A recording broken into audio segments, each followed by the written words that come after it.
It's a new year and a new chance for you to make a fresh start with your compliance. For the next 31 days on the FCPA Compliance Report, we're going to be bringing you a daily tip, strategy, or idea that you can use to improve your program.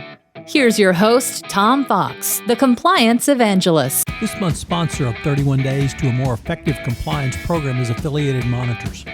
Founded in 2004, Affiliated Monitors provides professional, independent, integrity monitoring and ethics and compliance assessments nationally and internationally and across almost all industries. With its knowledge of effective ethics and compliance programs and cultures, Affiliated Monitors is respected for its work as the corporate monitor on matters ranging from multinational corporations to small and mid-sized companies and even individuals. Having served in over 750 monitorships, no one has more experience as an independent monitor than the team at Affiliated Monitors. For more information on how an independent monitor can help improve your company's ethics and compliance program, visit this month's sponsor, Affiliated Monitors, at www.affiliatedmonitors.com.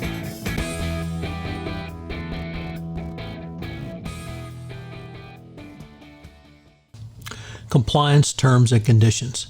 The 2020 FCPA Resource Guide stated, in addition to considering a company's due diligence on third parties, the DOJ and SEC also assess whether the company has informed third parties of the company's compliance program and commitment to ethical and lawful business practices, and where appropriate, whether it has sought assurances from the third parties through certifications and otherwise of reciprocal commitments. This can be meaningful in a way to mitigate third-party risks. In the 2020 update, under the topic of management of relationships, the following questions were posed. How has the company considered and analyzed the compensation and incentive structure for third parties against compliance risk? How does the company monitor its third parties? Does the company have audit rights to analyze the books and accounts of third parties, and has the company exercised those rights in the past? How does the company train its third-party relationship managers about compliance risk and how to manage them? You should incorporate compliance terms and conditions into every contract with third parties. I would suggest you prepare a template which can be used as a starting point for your negotiations.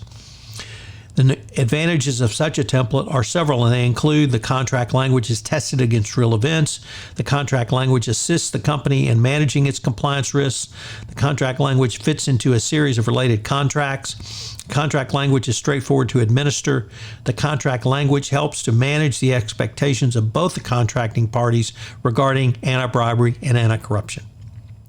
What are the compliance terms and conditions that you should include in your commercial contracts with third parties? Well, in the Panalpina DPA is found the following language.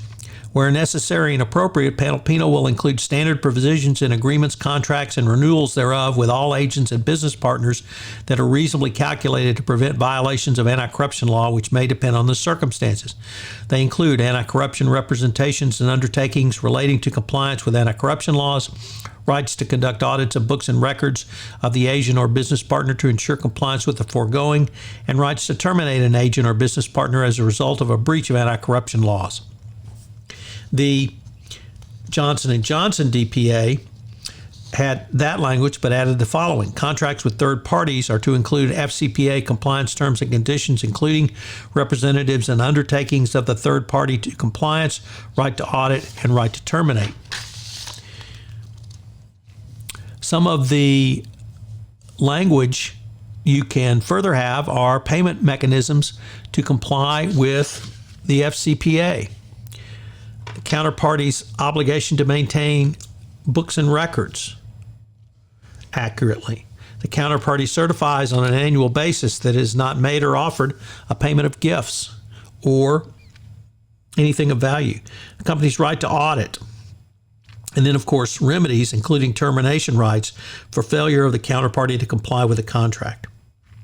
The compliance terms and conditions should be stated directly in the contract, whether such contract is a simple agency agreement or consulting agreement, such as a joint venture with several formation documents.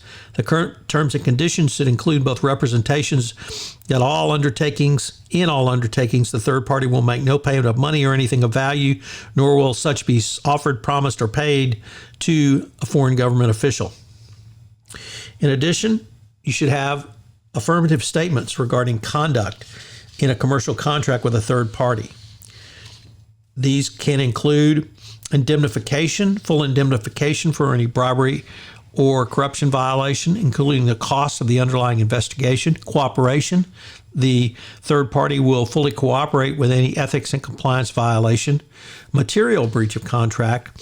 If there's any bribery or corruption violation, it is a material breach of contract so that the contract can be terminated without notice and opportunity to cure. No sub-vendors without approval. The third party must agree that it will not hire an agent or subcontractor without your written approval. We've talked about audit rights as a key element. An acknowledgement, the third party should specifically acknowledge the applicability of all anti-bribery and anti-corruption laws to the business relationship. Ongoing training require that the top management of the foreign business partner and all persons performing services on your behalf shall receive compliance training. An annual certification requiring that the business partner has not engaged in any conduct which violates any applicable anti-bribery, anti-corruption law, and then a requalification every 2 to 3 years. Many do not believe they will be able to get a third party to agree to such compliance terms and conditions. I've found while it may not be easy, it's relatively simple to get a third party to agree to these. One approach to take is simply they're non-negotiable. When faced with such a position, many third parties will not fight, but there is some flexibility which you can use. The best position I have found is the third party agrees with these terms and conditions. It can be truly a market differentiator for them. So what are today's 3 key takeaways? Number 1, compliance terms and conditions are mandatory for any best practices compliance program. Number 2, if there is a key clause, it's the right to audit, and you have to exercise that right. So never forget to exercise it. And number 3, third parties can favor robust compliance terms and conditions as a true market differentiator, meaning it makes them more marketable to other U.S., U.K., or other Western countries who have robust anti-corruption laws if they previously agreed to these terms and conditions. And what they're agreeing to now with you is really nothing different than they've agreed to before or will agree to with other companies. If I could ask you to do so, would you pass on to at least one person this podcast series on the nuts and bolts of compliance as I'm trying to expand my audience base for 31 Days to a More Effective Compliance Program? I hope you'll join me again tomorrow where I take up another topic in innovation in compliance. Thanks again for listening. 31 Days to a More Effective Compliance Program is a production of the Compliance Podcast Network.